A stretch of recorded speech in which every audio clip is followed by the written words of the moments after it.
Right, now welcome to a bit of a look on the newly released Jordan 12 Golf shoes. I was lucky enough to get a pair on the nightcap in Australia. Mine were just delivered.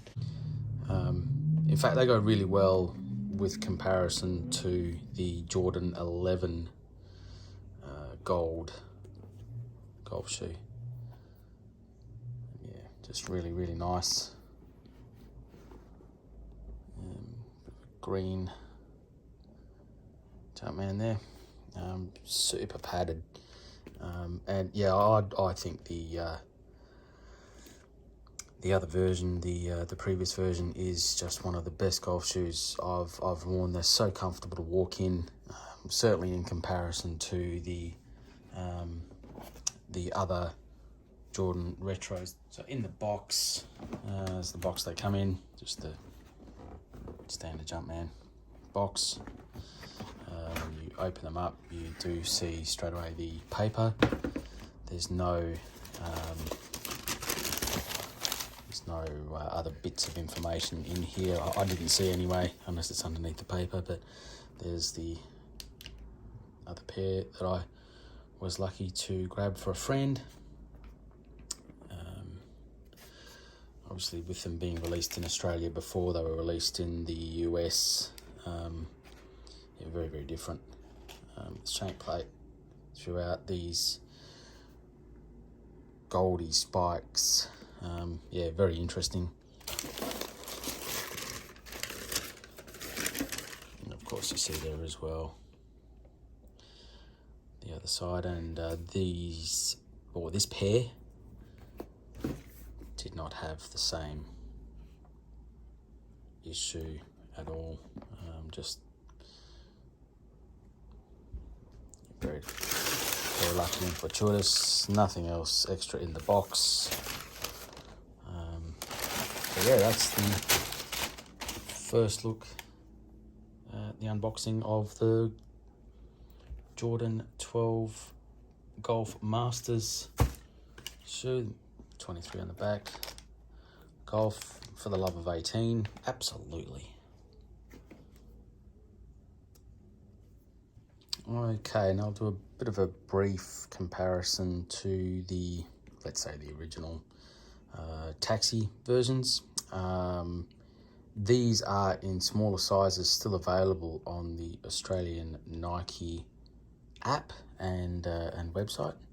But yeah, I use these as the ones that I prefer to play golf in at the moment, especially that here in Australia we're switching over.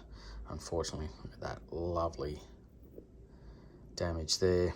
But you know, that's part and parcel of Nike and their golf shoes at the moment. Just is what it is. But yeah, these shoes are absolutely stunning to play in. Lots of traction, super comfortable to walk in. I prefer to walk than cart for 18 holes or 9 holes whenever I play. Big differences between these two shoes is the lining, obviously the black versus the white lining. The leather on the tongue is very different. You see this is more a tumbled leather. This is a smoother leather. Reminds me of the 11s in comparison. Lacing's the same, let's say lining's the same. All of the hits and highlights as you'd expect with different colorways. The lace loops on these shoes, you can see the taxi is much more of a matte finish. The Masters version is a glossy finish. It's still plastic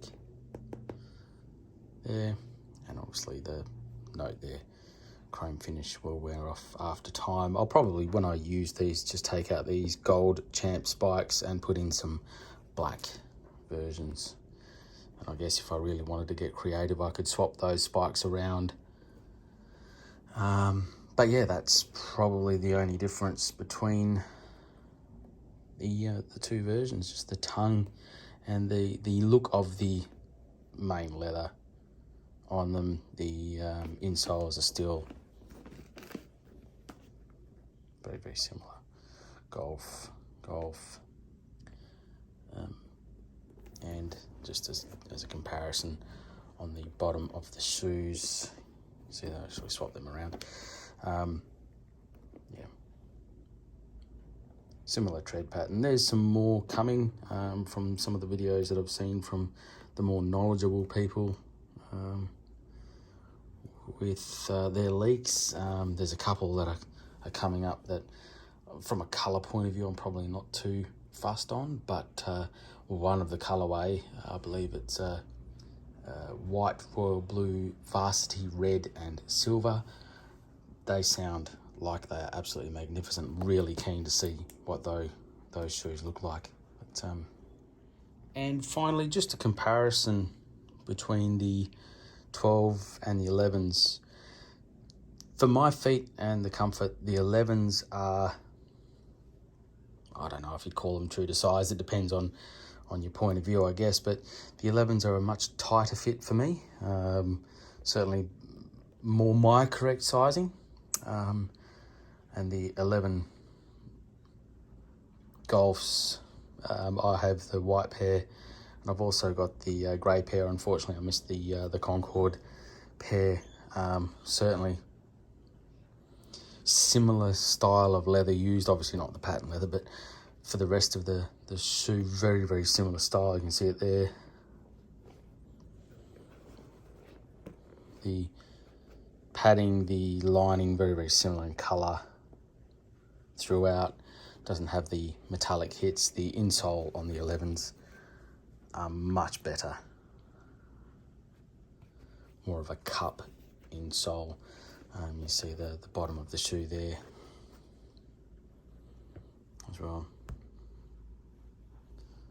I think the 11s are just more reflective of the time and the style of the Nike golf shoes.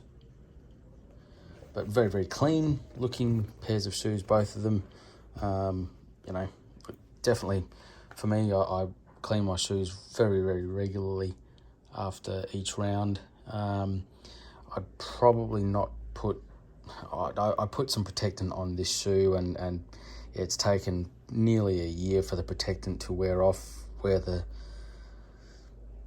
patent leather has actually turned shiny again. It did go dull for quite some time. You can still see it in some spots where it is dull. I will not be using any shoe protectant on the 12 versions. I certainly haven't with the taxis, and yeah, with a bit of a scrub they still look good. Where dirt does collect in them is certainly in the valleys where there's stitching present. Very disappointing that on the taxis I can't get them out. So it's totally your choice whether you want to protect them. That is the Jordan 12 Masters golf shoe. To all those that secured their pair, hope you enjoy wearing them as much as I do. They are a great dedicated golf shoe and super, super secure through your golf swing and your power.